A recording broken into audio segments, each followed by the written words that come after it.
如果给你几千万，让你丢掉现在的工作去捡垃圾，你愿意吗？愿意，我愿意。但凡犹豫1秒，都是对9000万的不尊重。恭喜宿主激活神级捡垃圾系统，宿主捡垃圾即可获得巨额奖励。由于你2选1，所以接下来你会丢掉工作。就在这时，电话突然响起。王海，因为你今天违反公司规定，右脚先踏进公司门，所以你被辞退了。我去，这么快，系统办事够麻利的呀！恭喜宿主初次绑定系统奖励9000万，奖励已经打入宿主银行账户，请注意查收。9000万！王海听到系统奖励他9000万，瞬间腿软的坐在了地上。此时手机突然震动了起来，短信来了。王海终于明白什么叫做激动的心，颤抖的手了。他颤抖着打开了手机，打开了短信。您尾号6688卡号收入9000万点00元。我去，我了个去！王海心情激动的无以言表，只能连说3声我去来表达此时此刻的心情。随后他狠狠地掐了一下自己的脸。我没有在做梦吧？神豪，这绝对就是传说中的神豪！9000万说给就给了，眼睛都不带眨一下。王海在路边坐了整整1个小时，才从不敢置信的震惊中恢复过来。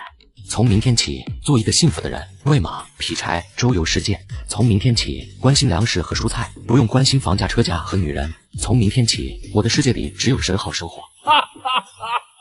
王海嘴巴都快笑歪了。从他身旁走过的那几个路人，一个个像看神经病一样看着他，差点没忍住打电话报警。恭喜宿主9000万只是一个开始。系统，我要怎么样才能继续获得奖励？王海已经冷静了下来，既然觉醒了系统，那当然就不能辜负系统。宿主如果想继续获得奖励，就必须得好好工作。好好工作？我都已经没工作了，还怎么好好工作？当然是捡破烂啊！真的要我去捡破烂啊？提示，请宿主克制情绪，宿主情绪不稳定，可能会影响系统的正常运行。我情绪激动一点，也能影响到系统的正常运行。系统开发团队是不是偷工减料了？不然就是没经验的新手。请宿主注意言辞，保持对9000万的尊重。算了，捡破烂就捡破烂吧，反正有钱，而且还是一个光荣的环保工作者呢。保护环境，从我做起。王海振臂一呼，成为世界首富，从捡破烂开始。这时候，旁边一个正在翻着垃圾箱的拾荒者突然抬起头，充满警惕地看着他。这一片是我的地盘，你敢和我抢，我就叫我兄弟过来揍你。王海一阵无语，这么内卷的吗？谁要和你抢？我可是拥有神级系统的荣耀王者，你一个倔强青铜都够不上的渣渣，我犯得着和你抢？王海从兜里掏出仅有的一张钞票，一把拍在拾荒者的手上。兄弟，辛苦了，拿去吃个宵夜吧，我请你。然后他就意气风发地走了。拾荒者低头一看手中的钞票，傻眼了。1块钱！拾荒者朝着无畏的方向一瞪眼。嘿，1块钱也在这跟我装阔了，我抢了上你这区1块钱，1块钱就想侮辱我的人格，你要有能耐，你倒是拿100块呀！人渣，我呸！拾荒者骂骂咧咧的把无畏给他的1块钱折好，然后放进了口袋。当晚，王海在魔都的5星级酒店开了一个总统套房，又一口气点了10瓶1787年的拉菲。这才叫生活呀！王海躺在浴缸里，摇晃着高脚杯，这感觉不要太爽。另一边，酒店的小姐姐们正在热火朝天的讨论着王海。你们知道吗？入住总统套房的那个帅哥，他点了10瓶1787年的拉菲，整整10瓶啊，真的超帅。我给他送红酒的时候，他还冲我笑了一笑，好酥啊！我腿软的都快走不动了，也不知道他有没有女朋友。当他的女朋友一定好幸福。你觉得帅不？那还用说，当然帅啊！你们那是馋人家帅吗？你们那是馋人家的钱。哟，你还真当自己是不食人间烟火的仙女啦？多金还那么帅，你敢说你不馋啊？哎呀，我忘了加他微信了。那个给王海送红酒的小姐姐突然用力的在大腿上拍了一下。七，你就别想了，你以为你想加就能加啊？这个晚上，王海睡得美滋滋。果然有了钱，精神百倍。王海才洗漱好，就有人敲响了房门。先生您好，我是酒店送餐部的，来给您送早餐，请问方便进来吗？哇哦，声音这么甜美，进来吧。当送餐部的工作人员推走进房间之后，王海眼睛一亮，果然是个漂亮小姐姐。给她打个80分应该不过分，和郑依依差不多。我呸，怎么又想到郑依依那个绿茶了？前段时间她绿我，今天我让她连跪舔我的机会都没有。送餐小姐姐一边把早餐端到桌上，一边不时地偷瞄王海，心脏简直砰砰跳。她一早来上班之后，就听说昨天晚上总统套房来了个多金的帅哥，一开始还觉得同事们有点夸张，可是现在她觉得一点都不夸张，她恨不得当场就向王海表白，然后当他的女朋友。王海也是有意无意地打量了一下送餐小姐姐，但是一想到郑依依又有些来气。送餐小姐姐把最后一盘早点放好之后，终于鼓起了勇气。帅哥，可以加个微信吗？王海一愣，这就是有钱人的魅力吗？这么快就有女人主动送上门来了？他也有些心动，然后打开了微信。送餐小姐姐心头一喜。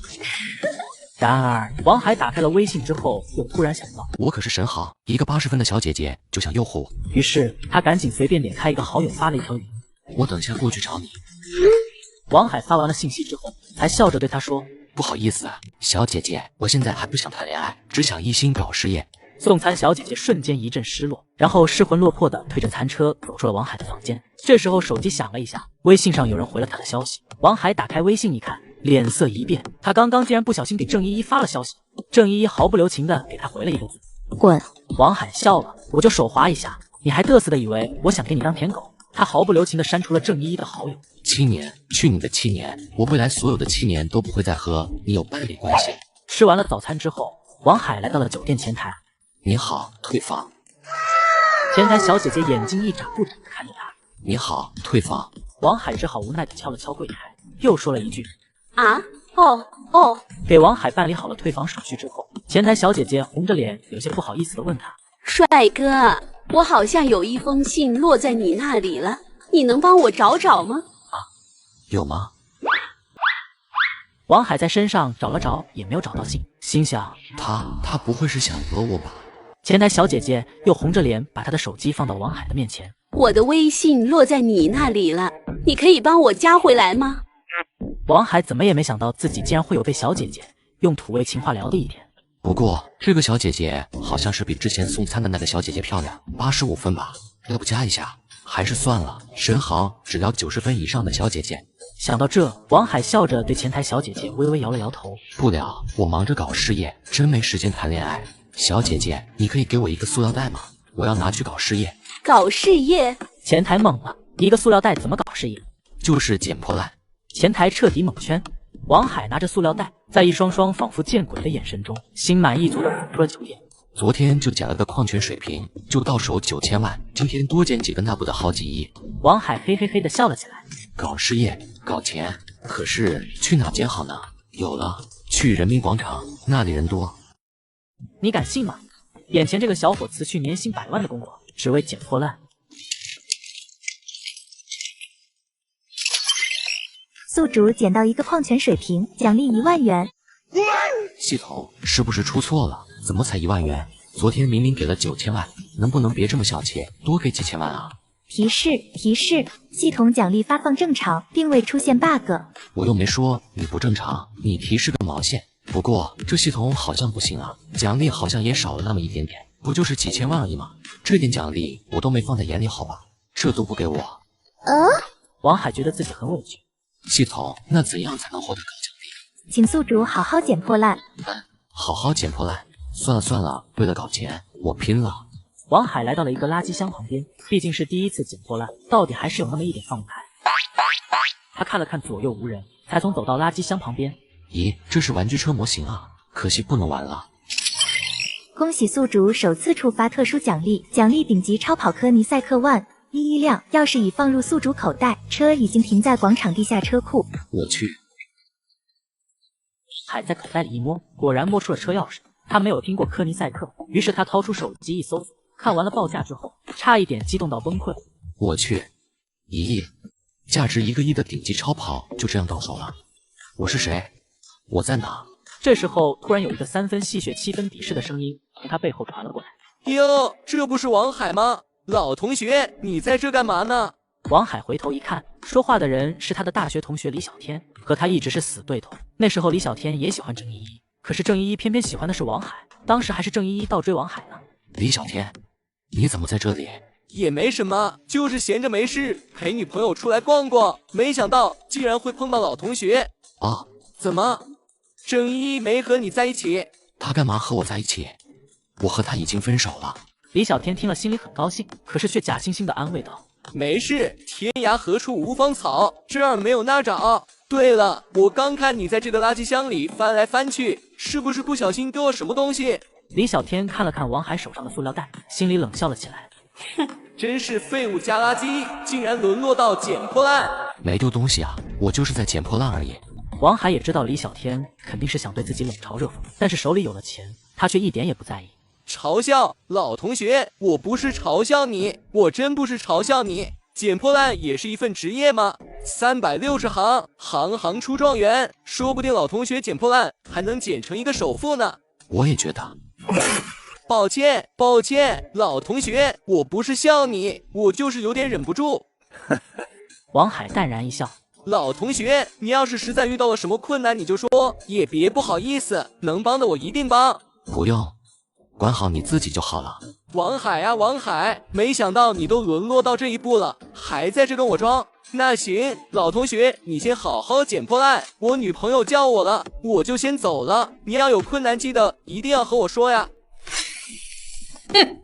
王海还是淡然一笑，看着李小天小人得志的离开，李小天优越感爆棚，还哼起了歌。你和那个人在那半天说了什么呢？让我等这么久。就是碰到了一个老同学，过去打个招呼。那个捡破烂的是你老同学，恶心死了。是啊，以前我们学校的校草，学习成绩还很不错，那时候挺威风的，没想到现在竟然跑出来捡破烂。管他捡不捡，我饿了，我要去吃牛排。哼！李小天和赵欢欢到了地下车库的时候，一眼就看到了一台线条美到爆的超级跑车。赵欢欢看得眼睛一阵放光，跑到超跑旁边，想摸又不敢摸。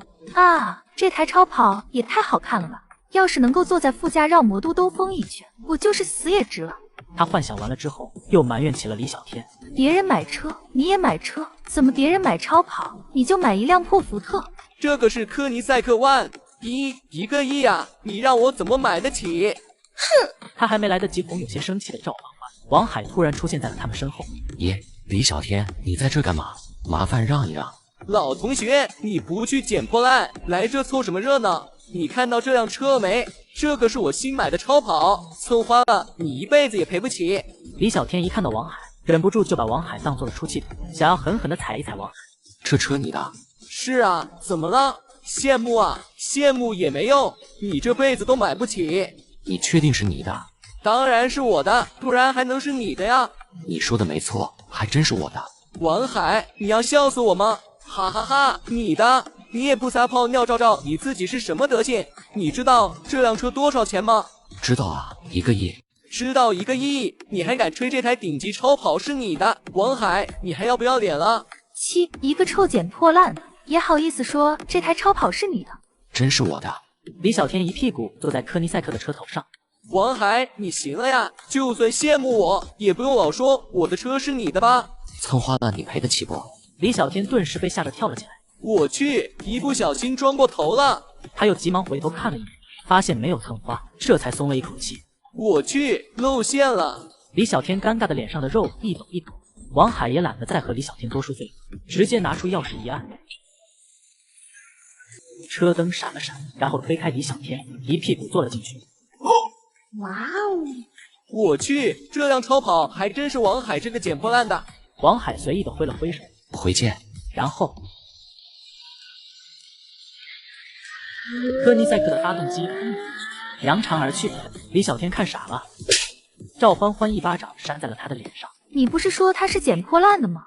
捡破烂的能买得起1亿的超跑，你这个废物连个捡破烂的都不如。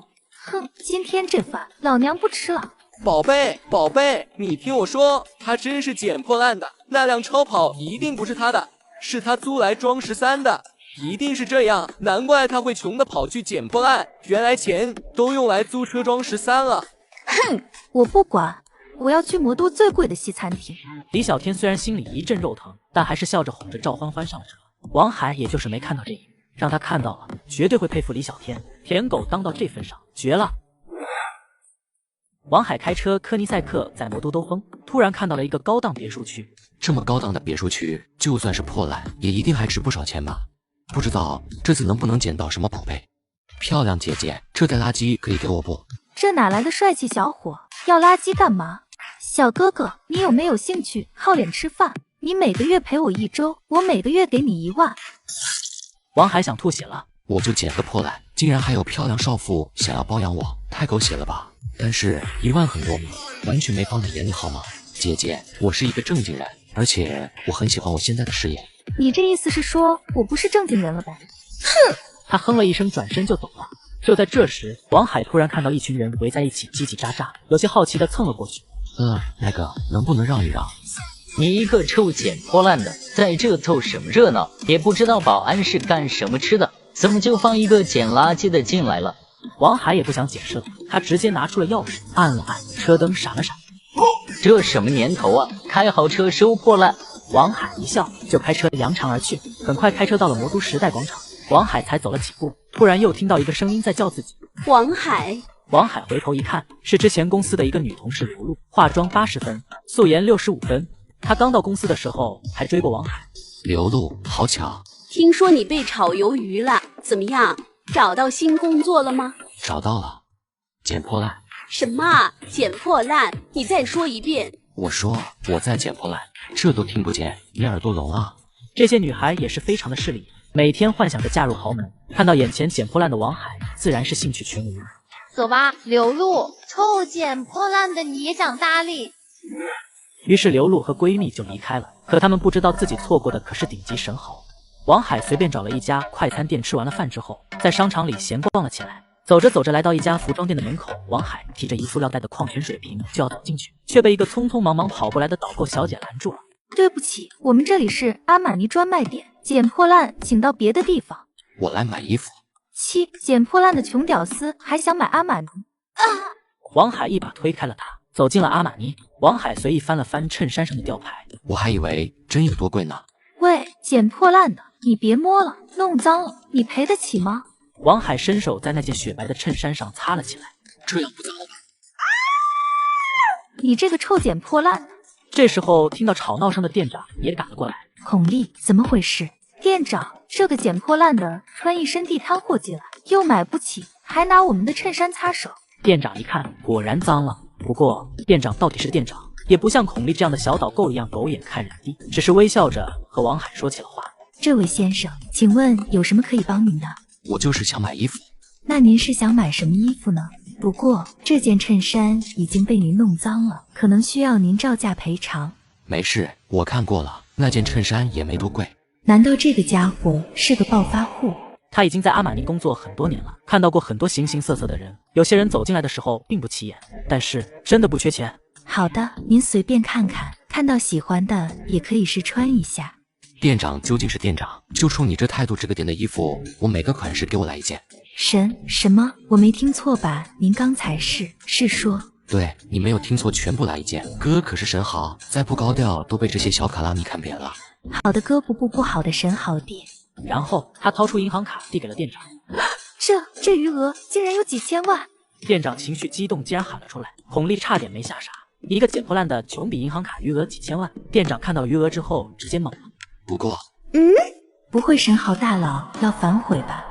这一单能顶我工作10年的业绩啊！哥你条件随便开，只要哥不介意我都可以。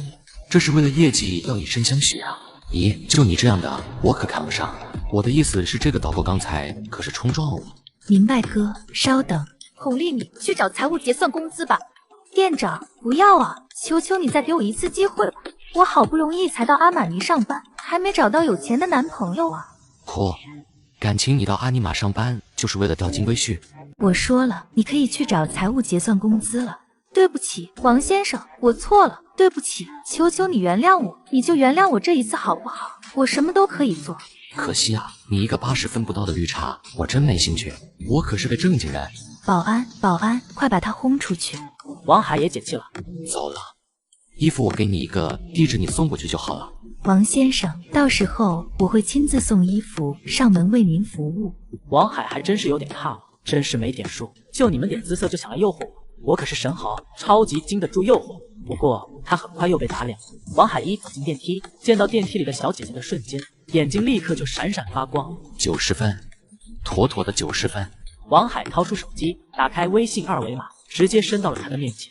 美女，这是我的 VV， 你加一下。这哪来的直男？别人搭讪都说土味情话，你搭讪直接命令我加微信，我很矜持，很高冷的好不好？你帅归帅，但是追我的人哪个不是一表人才？哪个不是身家几百万上千万？我没 VV。王海瞬间就尴尬了，真是出师不利啊。那也行。没有。那留个手机好吗？没有。这是王海成为神豪以来第一次主动搭讪，却没想到遇到了一个冰山美人。王海感觉电梯里的气氛突然有些诡异了。电梯终于到了地下车库。美女小姐姐，我叫王海，我们这么有缘，一定会再见的。王海之所以笃定还会和他再见，是因为他忘了取下挂在脖子上的工作牌。加斯蒂斯律所，正义人。王海在一同出了电梯之后，走向停车的地方。这时候，他停车的地方已经围满了人。刚走出电梯，就看到一群人围在自己车旁。哥几个，让一让，别拍了，以后有机会了再拍。这会儿我得走了。兄弟，你别急啊，这辆超跑1个亿呢，花了咱可赔不起。没事，花了就花了。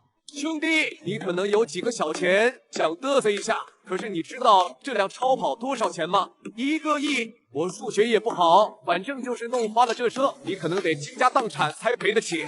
花了就花了呗，反正又不用赔。看到王海这么装13，一个穿着一身黑色西装的年轻男人忍不住讥讽了王海几句。